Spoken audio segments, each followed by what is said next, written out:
돈이 많으면 좋을까요? 제가 돈이 많아 본 적이 없어서 잘 모르겠는데 어렸을 때는 돈이 많았던 것 같아요. 근데 뭐 철이 들고 나서는 돈이 별로 없었다 보니 돈이 많으면 좋은지 잘 모르겠습니다. 여러분 어떠하십니까? 옛날에 혹시 현재 부자인 분 계십니까? 돈이 많으면 좋던가요? 어떤 사람들은 돈이 많으면 좋다기보다는 불편한 것이 없어진다라는 말을 하더라고요. 돈이 많으면 원하는 것들을 원하는 때에 다 얻을 수 있다 보니까 많은 불편한 것들이 없어진다라고 말합니다. 실제로 돈이 있으면 거의 웬만하면 다 살 수 있는 것 같아요. 보면 시간도 살 수 있죠. 놀이공원에 가면 돈을 더 주면 줄 안 서고 바로 살 수 있죠. 시간을 사는 겁니다. 그래서 아마 사람들이 그렇게 돈에 열광하는 것 같기도 합니다. 근데 제가 보고 있는 어떤 소설에도 보니까 이런 말도 해요. 뭐라고 말하냐면 돈이 있으면 다 살 수 있다. 소설에서 하는 말이 돈이 있으면 다 살 수 있다. 혹시라도 살 수 없다라고 느끼면 돈이 부족해서 그런 거다. 더 주면 살 수 있다. 이런 말 하더라고요. 부자들은 그렇게 생각한대요. 이 말에 어떤 분은 동의할 수도 있고 동의하지 못할 수도 있고 그러실 것 같은데 돈이 많은 사람들은 돈이 있으면 다 할 수 있다라고 생각한답니다. 근데 오늘 본문을 보니까 욥은요 그렇게 생각하지 않는다고 말합니다. 사실 욥도 과거에는 돈이 많았죠. 사탄에게 시험을 당하기 전까지는 욥은 어마어마한 부자였습니다.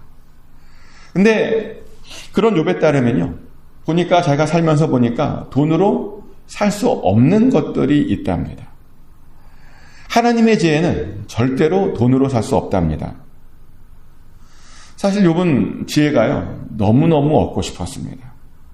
그리고 그 하나님의 지혜를 얻으려고 정말 많이 노력했습니다. 근데 아무리 해도 그 지혜를 얻을 수 없는 겁니다. 은을 구하려고 하면 은이 나는 곳으로 가면 된대요. 거기 가면 은을 얻을 수 있답니다. 금을 구하려고 하면 금 재련하는 곳을 가면 금을 구할 수 있답니다.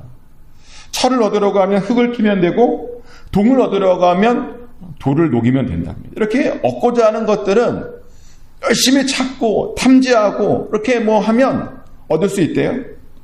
근데 자기가 지혜는요 도저히 그렇게 얻을 수 없다는 겁니다.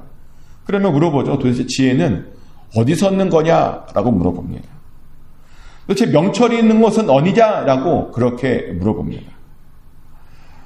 그러면서 그 길은 그 지혜를 찾는 길은 사람이 알지 못하는 길 같답니다. 그래서 사람이 사는 땅에서는 절대로 그것을 찾을 수 없는 것 같답니다. 깊은 물에게 물어봤더니 깊은 물이 이르기를 그 지혜가 자신에게 없다라고 말하고 바다에도 이르기를 뭐라고 말하냐면 그 지혜가 자신들과도 함께 있지 않다라고 말한답니다. 순금으로도 바꿀 수 없답니다. 은을 달아도 그 값을 정할 수 없답니다. 아무리 대단한 보석을 주어도 그 지혜를 얻을 수 없답니다. 이렇게 욥은 온갖 것을 가지고 그 지혜를 구해보려고 했는데 끝내는요 그것을 얻을 수 없었다라고 그렇게 고백을 합니다. 근데 욥은 도대체 왜 이렇게 지혜를 얻고 싶었던 것일까요? 도대체 그 지혜를 가지고 뭘 하고 싶어서 그 지혜를 그렇게 얻으려고 했던 것일까요? 무엇을 하고 싶었냐면 보니까요 하나님의 길을 알고 싶었다라고 말합니다. 하나님의 뜻이 무엇인지를 알려면 그 지혜가 필요하다라고 고백을 합니다. 왜냐하면 지혜가 없으면요 보니까 하나님의 뜻이 분명하게 보이는데도 그것을 잘 몰라서 오해하고 엉뚱한 짓을 하게 되기 때문이라는 거죠. 사실 그래요. 우리가요 지혜가 없으면 그렇게 실수들을 많이 합니다. 오해를 많이 합니다. 분명 하나님께서 당신의 뜻을 보여주세요. 근데 우리 눈앞에 바로 하나님의 지혜와 하나님의 뜻이 있는데요. 지혜가 없다 보니까 봐도 잘 몰라요. 뭘 해야 되는지 모릅니다.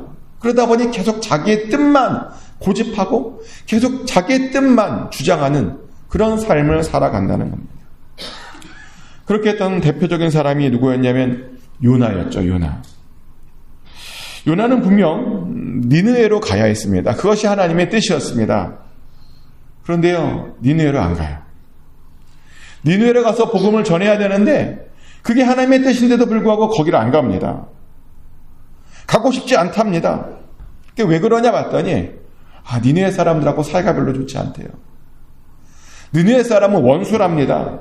그게 자기가 싫어하는 그 사람들에게, 원수된 그 사람들에게 좋은 것 주고 싶지 않다고 니느웨로 안 가요. 하나님의 뜻을 이루지 않더라는 거죠.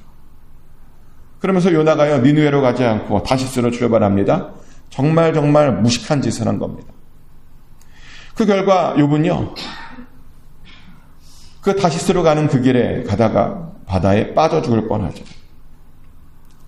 원래 정상적으로면요, 빠져 죽는 게 맞는 것이었습니다. 그런데 보니까 하나님께서 요나를 불쌍히 여겨주셨고요. 그래서 요나에게 또 한 번의 기회를 또다시 주시죠. 그래서 요나로 하여금 물고기 뱃속으로 들어가게 하셨고 마침내 그를 결국에는 니느웨로 보내십니다. 그래서 거기에서요, 복음을 전하게 하십니다. 그래서 그렇게 그 정도면, 그런 경험을 했으면 이제 깨닫고 순종하고 하나님의 뜻을 이루어야 되는데요. 근데 그럼에도 불구하고, 그런 일을 했음에도 불구하고 요나는 여전히 하나님의 뜻도 알지 못하고, 그래서 불순종하고 계속 하나님께 실망하고 하나님과 싸우려고 듭니다. 근데 왜 그러냐 봤더니 요나가 지혜롭질 않아요. 지혜가 없는 겁니다. 그러다 보니 하나님의 뜻이 뭔지도 잘 몰랐습니다. 그 결과 그렇게 복음을 전했는데 결국에는 하나님과 다투어서 하나님과 사이가 안 좋게 끝나요, 요나가. 니느웨로 구원했는데요, 계속 성경에 보면 불평하는 자, 하나님과 다투는 자로 그렇게 남아버렸다는 겁니다. 실제로 요나의 결론이 그렇게 끝납니다. 요나서 4장 9절부터 11절까지를 제가 읽어드리겠습니다. 이게 요나의 결론이거든요. 한번 들어보세요. 하나님이 요나에게 이르시되 내가 이 박넝쿨로 말미암아 성내는 것이 어찌 옳으냐 하시니 그가 대답하되 내가 성내어 죽기까지 할지라도 옳으니이다 하니라. 여호와께서 이르시되 내가 수고도 아니하였고 재배도 아니하였고 하룻밤에 났다가 하룻밤에 말라버리니 박넝쿨을 아꼈거든. 하물며 이 큰 성읍 니느웨에는 좌우를 분별하지 못하는 자가 12만여 명이요 가축도 많이 있나니 내가 어찌 아끼지 아니하겠느냐 하시니라. 하고 끝나버려요, 요나가. 요나랑 하나님이 싸웁니다. 요나가 하나님께 성내고요, 막 그렇게 서로 누가 옳으냐, 내가 옳으냐, 도대체 누가 아끼지 않은 거냐, 사랑이 없느냐 있느냐, 이런 것 갖고 싸워요. 하나님이 욥에게 그래요. 야, 너 수고도 안 한 거 가지고 그렇게 아끼는데 지금 여기에 얼마나 많은 사람이 있는지 아냐고. 좌를 분별하지 못하는 사람들이 무려 12만 명이나 여기에 살고 있다. 내가 그를 아끼는 것이 당연하지 않는 것 아니냐 하고 그냥 끝나버려요. 다투는 자로 남았다는 거예요. 불순종하는 자로 남았다는 겁니다. 왜요? 지혜가 없었거든요. 지혜가 없다 보니요, 하나님의 뜻이 무엇인지 알지 못하고 그냥 자기 성내고 싶은 대로 살고 하나님께 다투며 그렇게 살았다는 겁니다. 근데 확실히 그래요. 지혜가 없으면요, 하나님의 뜻이 바로 앞에 있는데 하나님의 뜻을 들었음에도 불구하고 그것이 하나님의 뜻인지 알지 못하고 그냥 자기의 뜻만 계속 주장하더라는 겁니다. 사실 그래서 우리들에게도요, 같은 이유로 우리들에게도 지혜가 필요합니다. 그래서 욥도 그렇게 지혜를 구했던 겁니다. 그러자 하나님께서 정말 감사하게도요, 그런 욥에게 지혜를 베풀어 주십니다. 결국 지혜를 얻는 방법을 가르쳐 주시죠. 욥기 28장 28절 말씀인데요. 또 사람에게 말씀하셨도다. 보라, 주를 경외함이 지혜요 악을 떠남이 명철이니라. 아멘. 하나님께서 감사하게도 욥에게 말씀해 주셨대요. 어떻게 지혜를 얻는 건가? 주를 경외함이 지혜이고요, 악을 떠남이 명철이다라고 그렇게 말씀해 주셨답니다. 그리고 이 말은요, 정말 맞는 말입니다. 보니까 주를 경외함이 지혜입니다. 그리고 악을 떠나는 것이 바로 명철입니다. 확실히 윗사람을 두려워하는 것, 그것은 확실히 우리를 지혜롭게 합니다. 우리가 그것을 어떻게 할 수 있냐면 직장 생활을 해보면 아는 것 같아요. 직장을 다니다 보면 누구의 뜻이 가장 중요하던가요? 누가 가장 중요한 사람인가요? 내 바로 위에 사람. 내 바로 위에 사람이요. 나에게 가장 중요해요. 보니까 내 위에 사람이 맞다고 하면 맞는 게 돼요. 보니까. 내 윗사람이 틀리다고 하면 그게 틀린 게 되더라고요. 참 신기하더라고요. 어떻게 아냐고요? 저도 예전에 직장 생활 좀 해봤거든요. 처음부터 목회란 것이 아니다 보니까 직장 생활을 조금 해봤습니다. 그래서 직장에서의 분위기, 그 윗사람과 아랫사람의 분위기를요, 잘 압니다. 그런데 그러다 보니까 이제 직장 다니는 사람들이 가장 눈치 보는 사람이 뭐냐면 바로 윗사람이더라고요. 근데 지혜로운 사람이 어떤 사람인가 봤더니요, 그 바로 윗사람이 무엇을 원하는지, 무엇을 기뻐하는지 잘 아는 사람들이 보니까 지혜로운 사람이라고 여겨집니다. 어떻게 하면 그 윗사람을 기쁘게 하는지를 아는 사람들이요 보니까 칭찬받고 인정받더라는 겁니다. 실제로 바로 윗사람을 만족시키잖아요. 그럼 보니까 승진하더라고요. 또 윗사람을 만족시켰더니 월급이 오르더라고요. 그런 것을 보면 바로 윗사람을 두려워하고 그 윗사람의 눈치 보고 윗사람을 기쁘게만 해도 확실히 우리가 지혜로운 사람이라고 인정받게 되는 것 같습니다.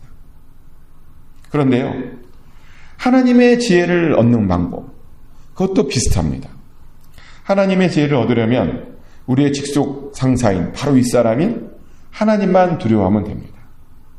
그 하나님께서 무엇을 원하시고 무엇을 기뻐하시는지 사실 그것만 알면 됩니다. 그러면 우리도 지혜롭다고 인정받을 수 있습니다. 그리고 그것을 넘어서 정말 지혜로워지는 겁니다. 사실 저도 그래서요, 항상 누구 눈치를 보냐면 하나님 눈치를 봐요. 어떤 분은 아내 눈치, 남편 눈치 보고 어떤 분은 또 자식 눈치 본다 그래요. 아니요. 그게 아니라요, 하나님 눈치를 봐야 하는 겁니다. 그리고 하나님 눈치를 보면서 자꾸만 제 자신을 절제합니다. 사실 절제가 필요하죠. 우리의 삶에는 절제가 필요합니다. 근데 예전에 제가 청년이었을 때는 이 절제를 잘 못했어요. 그냥 하고 싶은 말 막 하고 살았습니다. 교회에서 보면 믿음이 없어갖고 막 하는 사람도 있잖아요. 막 예배가 어떻게 드리는지도 모르고 자기 막 멋대로 예배 드리고 막 그런 사람 있잖아요. 그러면 그때는 제가 청년 때는요, 이렇게 절제를 못해갖고 막 하고 싶은 말 막 했어요. 막 그런 식으로 예배 드릴 거면 오지도 마, 막 그렇게 감히. 제가 그랬어요. 오지도 말라고. 그렇게 예배 드릴 겁니다. 무식했죠. 그 사람의 믿음도 생각하지 않고 그 사람이 상처를 받든 안 받든 전혀 신경 쓰지 않고요. 그냥 제가 하고 싶은 말들을 절제하지 못하고 그냥 막 했습니다. 그러다 보니 사람들이 저를 무서워하더라고요. 특히 후배들이 무서워해요. 그래서 상처받았던 후배들이 제법 됩니다. 물론 요즘은요, 그렇게 말했던 친구들하고도 잘 지내요. 이제 시간이 흐르다 보니까 그것도 또 추억이 되었더라고요. 근데 예전에는 그랬습니다. 요즘은 그렇게 하지 않습니다. 요즘은 아주 조심스럽게 절제합니다. 화가 나도 별로 화내지 않습니다. 왜 화를 내지 않냐면 하나님께서 그렇게 하셨잖아요. 믿음이 연약한 자들을 절대로 실족시키지 말아라. 어떤 일이 있어도 믿음이 연약한 자들을 실족시키지 말아라 라고 말씀하셨습니다. 절제합니다. 절제하다 보니까 요즘은 정말 사람들에게 성격 좋은 사람으로 소문났습니다. 그리고 요즘은 그렇게요, 하나님 눈치 보는 것이 또 익숙해지고 또 습관이 되어서 눈치 잘 봅니다. 어떻게 하면 하나님을 기쁘시게 할까? 어떻게 하면 하나님께서 싫어하지 않는 일을 내가 할 수 있을까? 정말 항상 그런 것만 생각합니다. 그래서 이제 별로 실수도 안 하는 것 같아요. 항상 하나님만 생각하다 보니까요, 항상 삶이 평안합니다. 근데 당연하죠. 왜냐하면 하나님 눈치를 보잖아요. 그럼 확실히 지혜로워집니다. 하나님 눈치를 보면 확실히 죄도 덜 짓게 됩니다. 사실 하나님 눈치를 보는데 죄를 지을 수가 없죠. 하나님 눈치를 보는데 어떻게 죄를 짓겠습니까? 하나님 눈치가 보여서. 그래서 사실 지혜를 얻고 싶으면요, 하나님만 무서워하면 돼요. 하나님 눈치만 보면 굉장히 지혜로워질 수 있습니다. 그리고 그렇게 지혜롭게 되잖아요. 그러면 하나님의 뜻을 알게 됩니다. 하나님이 나에게 무엇을 원하는지, 내 주변에 무엇을 원하는지 그것을 알게 됩니다. 그러면서 알고 나서요, 그 하나님 뜻 안에 우리의 삶이 거하게 됩니다. 사실 그래서 욥도 그렇게 지혜를 구했던 겁니다. 그래서 막 돈을 써봤던 거죠. 돈으로 그 지혜를 얻을 수 있나? 근데 돈으로 못 산대요. 금으로도 못 사고, 은으로도 못 사고, 보석으로도 못 사고. 그러다가 결국에는 하나님을 두려워하면 지혜를 얻게 된다는 걸 알았습니다. 아주 놀라운 깨달음을 갖게 된 겁니다. 근데 당황스러운 것은 뭐냐면요, 분명히 욥이 그렇게 어떻게 지혜를 얻는지 알았잖아요. 알았는데 그 아는 대로 실천하지 못했던 것 같아요. 지혜를 어떻게 하면 얻을 수 있는지 알았는데 그 지혜를 얻지 못했던 것 같습니다. 그래서 어떻게 할 수 있냐면요, 28장이 되었는데도 이게 42장까지 가요. 욥기가. 욥의 이야기는 38장까지 계속됩니다. 아직도요, 10장이나 더 하소연을 하고 하소연을 듣고 계속 뭔가를 주고받아요. 지혜를 얻었으면 이제 끝나는 거 아닌가요? 지혜를 얻었으면 이제 더 이상 할 말 다 한 거 아닌가요? 하나님의 뜻도 알았으니까. 근데 아직도 충분하지 않았나 봅니다. 아직도 10장이나 더 할 얘기가 더 있었다는 거죠. 그래서 이 부분이 우리로 하여금 또 한번 당황스럽게 합니다. 아니, 지혜를 얻는 방법을 알았는데, 하나님만 두려워하면 된다는데 왜 그렇게 욥은 그 지혜를 얻지 못하고, 왜 계속 이야기를 하고, 왜 계속 싸우고 있는 것일까? 사실 하나님만 경외하면 되잖아요. 다른 거 신경 쓰지 말고 그냥 하나님 눈치만 보면서 악을 멀리하면 되는데 왜 그렇게 하지 못했던 것일까요? 왜냐하면요, 그 아는 것을 실천하지 못했기 때문이거든요.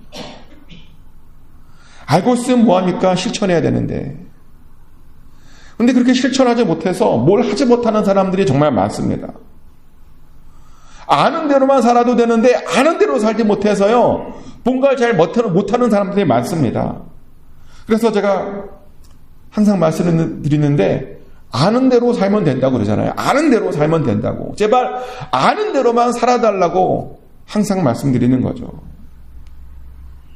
아는 대로 살지 못하면 실패합니다. 아는 대로 살지 못하면요, 정말 뭘 할 수 없습니다. 그런데요, 아는 대로 살잖아요? 그러면 되는 거예요. 아는 대로만 살아도 얼마든지 성공할 수 있습니다. 지혜를 어떻게 얻는지 알면 그 아는 대로 그 지혜를 얻으면 되는 겁니다. 힘들다고요? 아는 대로 사는 게 힘들다고요? 아니요. 아무리 어려워도요, 사도 바울처럼 정말 자신을 복종시키겠다라고 하는 그런 마음으로 우리가 살면요, 우리가 아는 대로 얼마든지 살 수 있습니다. 그래야 우리가요, 지혜를 얻을 수 있는 거예요. 그래야 우리가 하나님의 뜻대로 살 수 있는 겁니다. 그리고 그래야 하나님의 뜻이 우리들을 통해서요, 다 이루어지게 되는 겁니다. 그러니 축복하는 것은 꼭 아는 대로 사시길 축복합니다. 그래서 하나님을 경외함으로 여러분의 삶에 지혜가 있으시길 축복합니다. 그래서 여러분을 통해서 하나님의 뜻이 이 땅 가운데 정말 꼭 이루어지게 되시기를 예수 그리스도 이름으로 축복합니다. 기도합니다. 하나님 아버지, 욥이 지혜를 구했는데 그 지혜를 어떻게 얻을 수 있는지 마침내 알게 되었음을 보았습니다. 하나님을 두려워하면, 하나님을 경외하면 지혜를 얻게 된다라고 하는 것을 그가 알게 되었습니다. 그러나 하나님, 그 아는 것을 실천하지 못해서 계속 또 이리저리 또 어려운 일들을 당하고 있는 것을 우리가 봅니다. 아버지, 우리는 그렇지 않기를 원합니다. 우리는 알고 있는 것 그대로 실천하게 하여 주시옵소서. 특별히 하나님을 경외하고 하나님을 두려워하면 우리에게 지혜가 생긴다고 하는데 항상 하나님을 두려워하게 하여 주시고 항상 하나님 눈치를 보게 하여 주시고 항상 하나님을 경외함으로 하나님 우리에게 지혜가 있게 하여 주시옵소서. 그래서 하나님의 뜻이 무엇인지 깨달아 알게 하여 주시고 우리 삶 가운데 주의 뜻이 반드시 이루어지게 하여 주시옵소서. 우리를 불쌍히 여겨주셔서 반드시 주의 뜻 안에 거하게 하여 주시옵소서. 형통의 복을 더하여 주시옵소서. 평탄의 복을 더하여 주시옵소서. 아버지, 어려움을 뚫고 나가는 우리 모두가 되게 하여 주시옵소서. 하나님께 맡겨드립니다. 감사드리며 살아계신 예수 그리스도의 이름으로 간절히 기도드렸습니다. 아멘. 주기도문을 올려드립니다. 하늘에 계신 우리 아버지, 아버지의 이름을 거룩하게 하시며 아버지의 나라가 오게 하시며 아버지의 뜻이 하늘에서와 같이 땅에서도 이루어지게 하소서. 오늘 우리에게 일용할 양식을 주시고 우리가 우리에게 잘못한 사람을 용서해 준 것 같이 우리 죄를 용서하여 주시고 우리를 시험에 빠지지 않게 하시고 악에서 구하소서. 나라와 권능과 영광이 영원히 아버지의 것입니다. 아멘.